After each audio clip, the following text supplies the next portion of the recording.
Tiny Tales and Joel Feigenbaum present Canadians.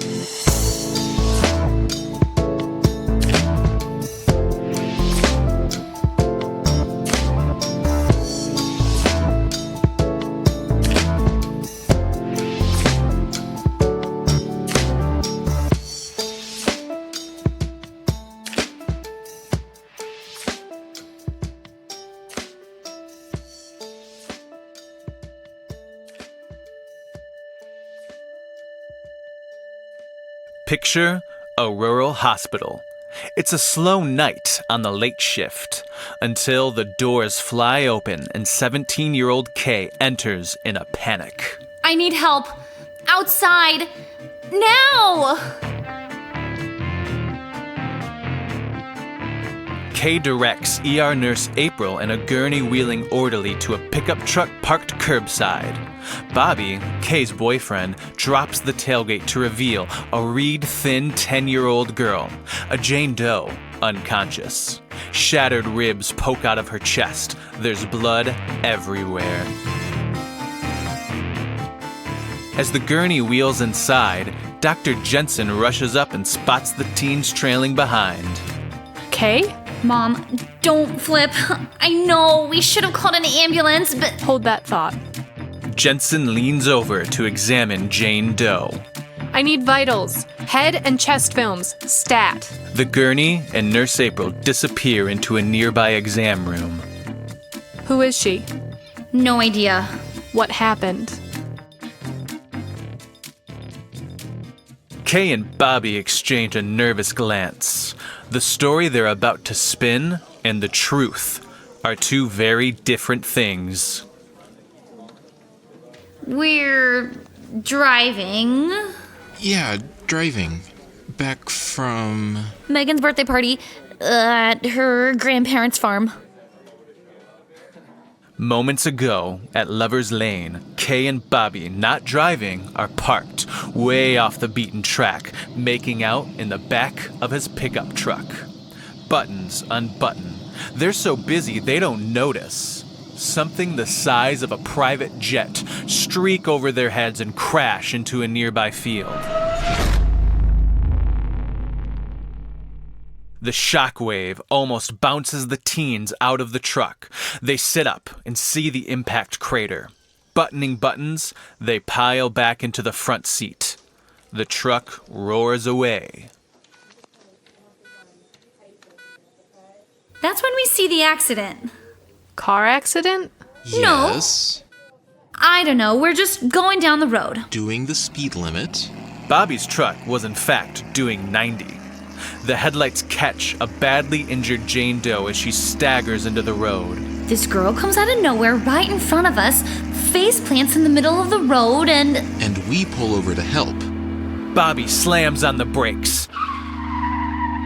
The truck wildly fishtails to a stop an inch before crushing Jane Doe's motionless body. we had to move her to keep her safe.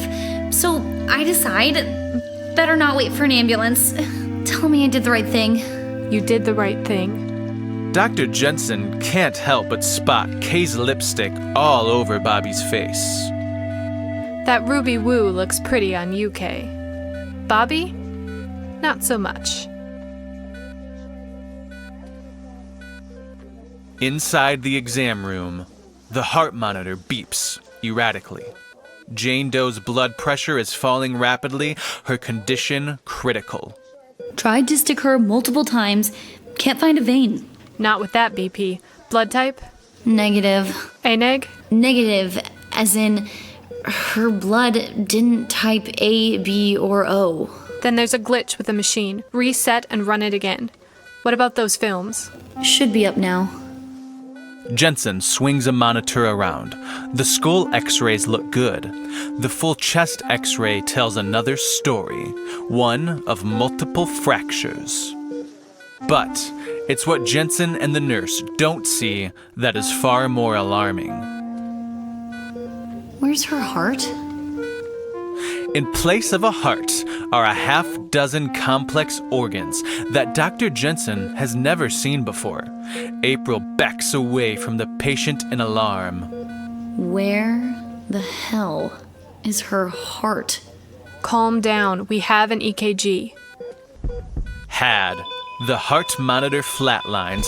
Jensen grabs the defibrillator and dials up a charge. Clear.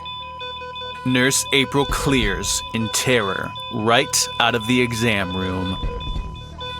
Shock paddles in hand, Jensen studies the chest film before taking a wild guess on where to place them. Jane Doe's body convulses. Jensen dials up another charge and rolls Jane Doe onto her side, positioning the paddles on opposite sides of the mystery organs.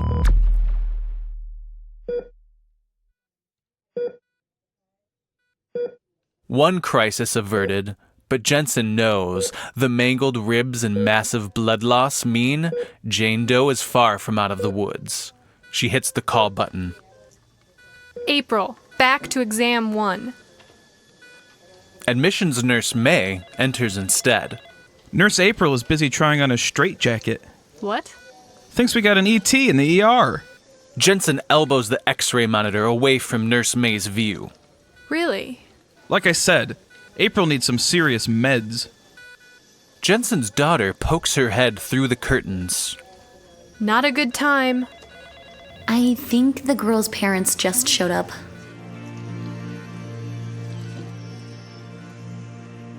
Jensen approaches Mom and Dad Doe in the lobby.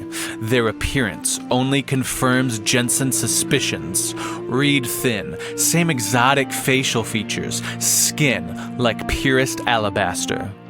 But their wardrobe overcompensates, too retro hayseed, like the couple in American Gothic. We believe our daughter was brought here. Yes, I see the resemblance. How is she? Jensen chooses her next words carefully, trying to protect their alien identity from the prying ears of Nurse May. Stabilized. For now. But her injuries are extensive. I'm afraid I don't have the resources to treat her unique condition. They seem to get Jensen's drift. May we see her?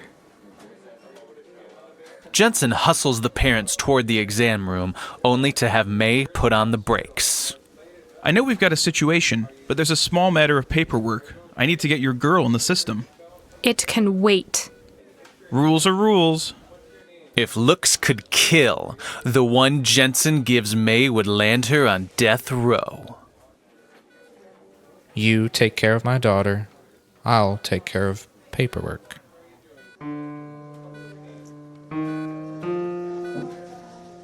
Dr. Jensen ushers the mom inside the exam room and lifts the top dressing to reveal the extent of Jane's injuries. Couldn't find a vein to start fluids, let alone a transfusion. Probably a good thing. For all I know, I might have done her more harm than good. The mom reaches out and cups Jane's face in her hands. She closes her eyes and concentrates. There still may be time. At the admissions desk, May and Jane Doe's dad have reached an impasse. Hello? It's 2020. What do you mean you don't have health insurance? Where we come from, medical care is universal. Where exactly is that? He points his finger to the heavens. Canada. Well, this is Kansas. We no speak socialized medicine. May I see my daughter, please? I won't leave without paying. You have my word. He fixes May with a penetrating look, and May's eyes flutter. May isn't sure why, but he believes him.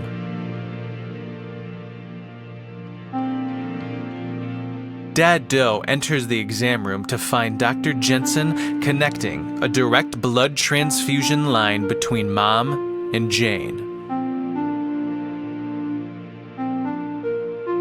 The EKG monitor indicates a strengthening heartbeat. Jane's shattered ribs slowly begin to retract into her chest. The moment they disappear inside, Jane's skin regenerates. In seconds, her gaping wound closes, good as new. Dad Doe squeezes Jane's hand, and her eyes flutter open.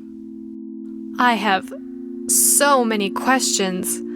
As you've guessed, we are not from around here. Yeah. As far as the accident, let's just say our little girl failed her first driving test.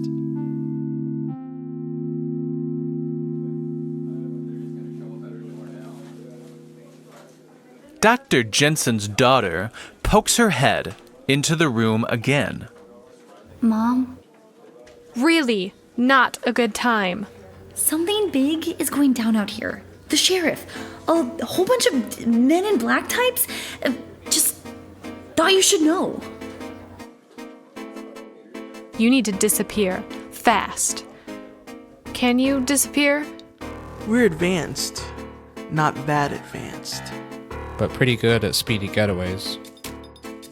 Dr. Jensen strides across the lobby toward Nurse April, who is still a hot mess, and excitedly pointing out Jane's exam room to the sheriff and half a dozen government goons in dark suits and dark glasses.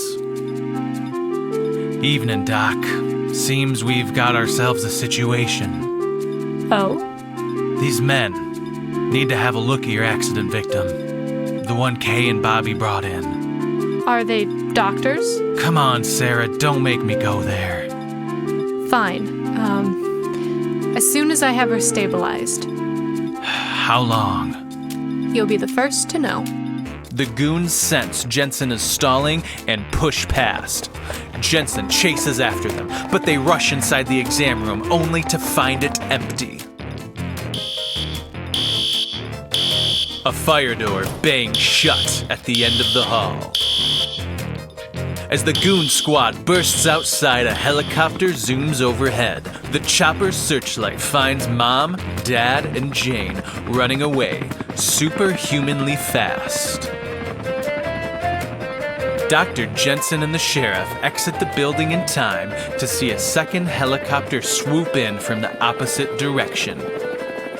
The aliens can run, but there's nowhere to hide. Let them go!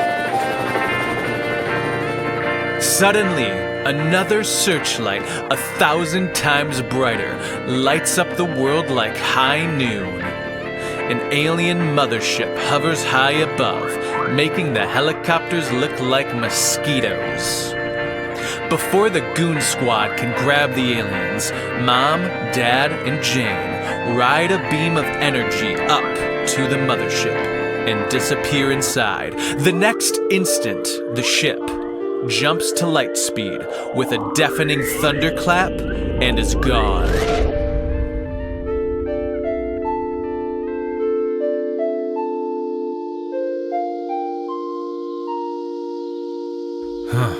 Don't see that every day.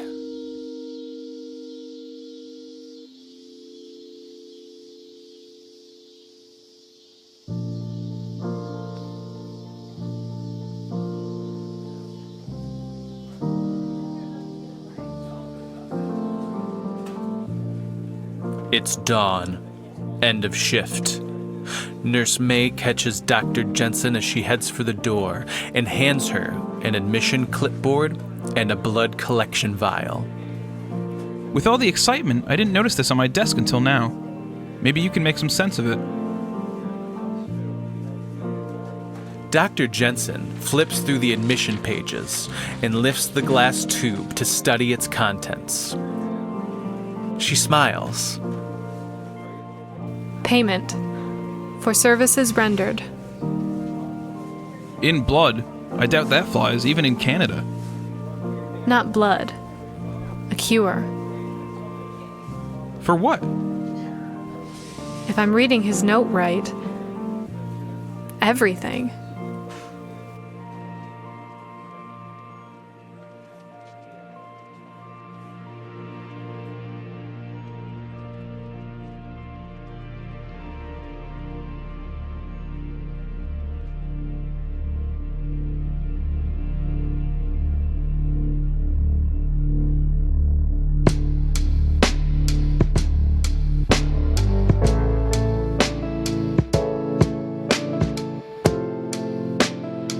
Today's episode of Tiny Tales was written by Joel J. Feigenbaum and adapted for radio by Joel J. Feigenbaum and R.E. Rule.